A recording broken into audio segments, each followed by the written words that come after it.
নমস্কার বন্ধুরা, আবারও চলে এসেছি নতুন একটা ভিডিও নিয়ে। তো দেখো, দিনটা ছিল বুধবার। এখন আমরা যাচ্ছি বাড়ি সামার ভ্যাকেশনে। তো সকালবেলায় উঠে পুজো টুজো করে বাড়ির সমস্ত কাজ করে ব্যাগ ট্যাগ প্যাকিং ট্যাকিং সব হয়ে গেছে। এবার আমরা ঘরের সমস্ত কিছু ঢাকাঢুকি দিয়ে দিলাম। 1 মাসের ব্যাপার, বাড়িতে না থাকলে বুঝতেই পারছো, একদিন না থাকলেই কত ধুলো পড়ে। তো 1 মাসের ব্যাপার, তার জন্য আমি তৈরি হয়ে যাওয়ার পর সমস্ত কিছু ঢাকাঢুকি দিয়ে দিলাম। বিছানা বালিশ টিভি এদিক ওদিক সব কিছু ঢাকাঢুকি করে দেওয়ার পর আমি এইদিকে চলে এলাম নিচে। এদিকে অনুপমরা গাড়িতে সমস্ত মাল প্যাকিং করে নিয়েছে, আর এদিকে পূজা পুনাম সবাইকে বাই করে দিলাম। পুনাম তখনই ঘুম থেকে উঠলো বলে পুনাম দেখতে রোদের তাপে পুনামের চোখ ঝলমলে যাচ্ছে। এবার আমরা বেরিয়ে পড়লাম সকালবেলায়। এই যে দেখো, সকালে গাছে কত ফুল ফুটেছিল, কিন্তু সেদিন আমি ফুল তুলে পুজো করতে পারিনি, কেননা চলে আসবো বলে। সকাল সকাল স্কুলের বাসগুলো যাচ্ছিল ঘুরে তখন। এরপর আমরা বেরিয়ে পড়লাম আমাদের ক্যাম্প থেকে। 1 মাসের আমাদের জার্নি। তো দেখো, আমরা চলে এসেছি স্টেশনে এসে দেখছি আমাদের যে ট্রেন ভোপাল হাওড়া এক্সপ্রেস, সেইটা উইকলি ভোপাল হাওড়া, সেটা দাঁড়িয়ে আছে এখানে। যে দুটো ভাইয়া আমাদেরকে চাপাতে এসেছিলো, সেই ভাইয়া দুটো অনুপমরা একটু চাটা খেতে চলে গেছিলো। আর এখানে ওরা মালগুলো সব বার করে নিচ্ছিল, কেননা আমি যখনই আসি লাগেজ হয় অনেক অনেক অনেক অনেক, কেননা বাড়ি আসি ক্যান্টিনের জিনিসপত্র, এমনি জিনিসপত্র থাকে। রোদটা বেশ ভালোই উঠে গেছিলো, কিন্তু তাও মোটামুটি বেশ ভালোই লাগছিল।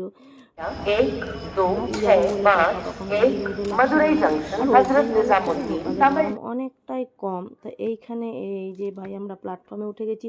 ভাইয়াগুলো একটু সব কোল্ড ড্রিঙ্কস খেয়ে নিচ্ছিল, কেননা ওখানে চা খেয়ে এলো। তারপর একটু আমরা অনেক তাড়াতাড়ি পৌঁছে গেছিলাম, কিন্তু ট্রেন আসতে দেরি ছিল, তার জন্য এখানে সবাই মিলে আবার কোল্ড ড্রিঙ্কস খেতে লাগলো। কিন্তু জার্নিটা বাড়ি আসবো ভালো থাকা সত্ত্বেও আমার শরীরটা ভালো ছিল না। আমার ছিল আগের দিন থেকে জ্বর, তার জন্য আমার জার্নিটা না একদম ঠিকঠাক এবার হয়নি।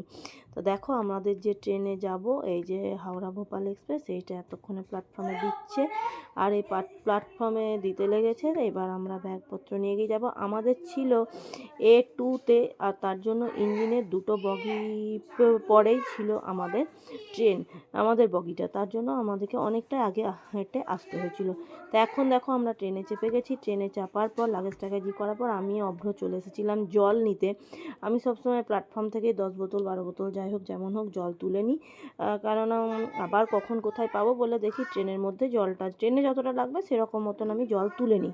তাই এই হলো, আমাদের ট্রেন এখন ছেড়ে দিয়েছে। এখানে আমাদের ব্রেকফাস্টের টাইম হয়ে গেছে। ব্রেকফাস্টে নিয়ে গেছিলাম আলুর সবজি, আচার, পরোটা আর পেঁয়াজ। এইখানে অনুপম, আমরা সব ব্রেকফাস্ট সেরে নিলাম, কারণ বাড়ি থেকে কিছুই খেয়ে আসা হয়নি, সকাল 8টায় বেরিয়েছি বলে। তারপরে অভ্র, অনুপম, আমি সবাই খেয়ে নিলাম একটু করে কফি।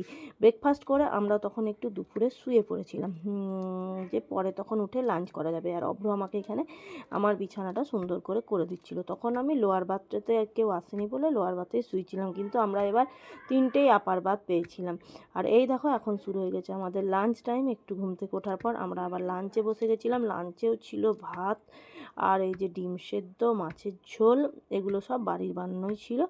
আর এখানে 2 রকমের সবজি ছিল, আলুর সবজি, আর একটু কেক ছিল ফ্রিজে, সেটাও নিয়ে চলে এসেছিলাম। তাই অভ্র এখন বসে বসে কেকটা খাচ্ছে।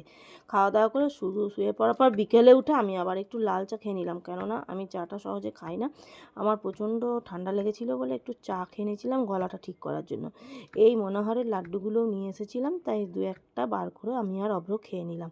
খাওয়া দাওয়ার পর একটু এরপর সন্ধ্যের দিকে অভ্র নিয়ে নিয়েছিল একটা বিরিয়ানি, আর অভ্রর বাবা নিয়েছিল এই যে একটা ভেজের থালি। সেখানে ভাত ছিল, ডাল ছিল, 2 রকমের সবজি ছিল, রুটি ছিল, স্যালাড ছিল। খাওয়া দাওয়ার পর এই যে আমরা এখন সবাই মিলে শুয়ে পড়েছি। আমি কিন্তু রাত্রেবেলায় কিছু খাইনি, একটা শুধু রুটি খেয়েছিলাম। এই দেখো, আমার কতটাই জ্বর এসেছিলো বলে আমাকে কিন্তু রাতেও একটা প্যারাসিটামল নিতে হয়েছিল। এটা হচ্ছে পরের দিন সকালের ছবি। না, পুরো রাত আমার অনেকটাই জ্বর ছিল, তাই সকালে দেখো চোখ মুখগুলো না পুরো শুকিয়ে গেছে। আর রাতের বেলায় আমাকে চলে যেতে হয়েছিল আপার বাথে, কেননা নিচে যারা ছিল সবগুলোই বয়স্ক, কারোর সঙ্গে চেঞ্জ করতে পারিনি। গোটা রাত ওই ডাইরেক্ট এসি খেয়ে আমার এসির হাওয়াটাতে প্রচণ্ড ঠান্ডা লেগে গেছিলো। তো তারপর এই দেখো চলে এসেছি আমরা, এখন মোটামুটি ধানবাদ পেরিয়ে গেছি। এবার এই সময় আমরা দুপুরবেলায় সকালের যে ব্রেকফাস্ট মানে পরের দিন যে ব্রেকফাস্টটা, সেই ব্রেকফাস্টে একটা পুরি সবজি নিয়ে নিয়েছিল অনুপম, আর অভ্রও নিয়ে নিয়েছিল পোহা। তারপরে এটা চলে এলো লাঞ্চ টাইম। লাঞ্চেও একটা ধান ভাত থেকে তুলে নেওয়া হয়েছিল দুজনের জন্য, একজনের চিকেন ভাত, একজনের ছিল ডিম ভাত। তা যাই হোক, দুপুরের খাবারগুলো ভালোই ছিল, ধান ভাতের খাবার, ভাত ডাল সবজি স্যালাড রুটি, তার সঙ্গে একজনের ডিম একজনের চিকেন। আর ওর মধ্যেই আমি দুটো রুটি খেয়ে নিয়েছিলাম, কেননা আমার শরীর ভালো ছিল না বলে। যাই হোক, জার্নিটা খুব কষ্টের মধ্যেই আসতে হচ্ছিল। আর তার সঙ্গে একটা করে লাড্ডুও দিয়েছিল। আর আমি ভিডিওগুলো ঠিকঠাক করতে পারিনি, কেননা শরীরটা সঙ্গ দিচ্ছিল না বলে। আর অনুপম তো যতবার খাবে ততবার ওকে পেঁয়াজ কাটতেই হবে। আর এইবার আমরা মিস করে গেছি লঙ্কা, কাঁচা লঙ্কাটা আনতে ভুলেই গেছিলাম। অনুপম যখনই যায় লঙ্কার পেঁয়াজটা কিন্তু সঙ্গে নিতে হয়। তো যাই হোক, দেখো আমার চোখ মুখের কী অবস্থা এখানে। এবার আমরা নামবো, তার জন্য আর কিছুক্ষণ অব্র বলছে ওয়েস্ট বেঙ্গল ঢুকে গেছি এই সব বলছে। আর আমরা এখন বসে আছি, সমস্ত কিছু ব্যাগ ট্যাগ নিচে নামিয়ে নিয়েছি। আর যারা সব ছিল তাদের মধ্যেও দু একজন আসানসোলে নেমে গেছিলো। এবার নামবো বর্ধমান স্টেশনে। বর্ধমান থেকে নামলে আমাদের রামপুরহাট আসাটা অনেকটাই সুবিধা হয়, কেননা আমাদেরকে আর আগিয়ে হাওড়া যেতে হয় না। তার জন্য এই যে অব্র এখানে এসে আমরা বাইরে দাঁড়িয়ে গেছি। এবার ট্রেনটা বর্ধমান ঢুকছে, তখন একটা বাড়িতে আসবো বলে খুব আনন্দ। বর্ধমান ঢুকে গেছি। এবার আমরা সঙ্গে সঙ্গে 5 মিনিটের মধ্যে বালুরঘাট এক্সপ্রেস আমাদের অ্যানাউন্স করে দিয়েছিল। আমরা 2:15-তে বর্ধমান ঢুকে গেছি, 2:30টার মধ্যে আমরা বালুরঘাট এক্সপ্রেস ধরে নিয়েছিলাম বলে আমাদের জার্নিটা কিন্তু কোনো অসুবিধাই হয়নি। এই যে এই কুলিটা দাঁড়িয়েছিল, সে আমাদেরকে বালুরঘাট এক্সপ্রেসে কিন্তু চাপিয়ে দিয়েছিল। তো যাই হোক, এই দেখো আমরা এইখানে নেমে গেলাম বালুরঘাট ট্রেন থেকে। এবার আমরা তাড়াতাড়ি করে কুলি নিয়ে চলে এসেছি বালুরঘাট এক্সপ্রেস। বালুরঘাট এক্সপ্রেসে চেপে গিয়েছি, চাপা মাত্র কিছুক্ষণের মধ্যে ট্রেনটা ছেড়ে দিয়েছে। যাই হোক, জার্নিটা কিন্তু কিছু বুঝতে পারিনি। কিন্তু বালুরঘাটে যেই চেপেছি তখন কিন্তু আমাদের এসি টিকিট ছিল না, কেননা আমাদের টিকিট ছিল সন্ধ্যাবেলা ইন্টারসিটিতে। আর আগে যেহেতু চলে এসেছি, দেখলাম যা 2-3 ঘন্টা আগে বাড়ি পৌঁছানো যায়, তার জন্য বালুরঘাটেই চেপে গেছি। তো এখানে আমি একটু লাল চা আবার খেয়ে নিয়েছিলাম গলাটা ঠিক করার জন্য। তারপরে ঝালমুড়ি দেখেছি, বাড়ি এসেছি এতদিন পর, তারপর ঝালমুড়ি দেখে ঝালমুড়ি খাবো না তাই কখনো হয়। আর প্রচণ্ড গরম, যেন মনে হচ্ছে কেউ আগুনের মধ্যে আমাদেরকে ফেলে দিয়েছে, কিন্তু তাতেও বাড়ি আসবো একটা আনন্দই আলাদা ছিল। তো দেখো এখানে আমরা পৌঁছে গেছি রামপুরহাটে এসেও প্রচণ্ড গরম, তাতেও কিন্তু মনের মধ্যে খুবই আনন্দ যে আমরা এবার বাড়ি চলে এসেছি। তখন দুপুর বাজছিল 4:20-তে আমরা নেমে গেছি রামপুরহাটে। বালুরঘাট খুবই ভালো নিয়ে এসেছিলো।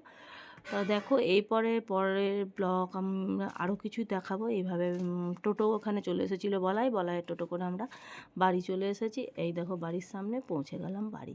তো বাই বাই বন্ধুরা, দেখা হচ্ছে নেক্সট ব্লগে। ছুটিতে কী করছি সেগুলো তোমাদেরকে জানাবো। তো এখনকার মতন ব্লগটা কেমন লাগলো জানিও।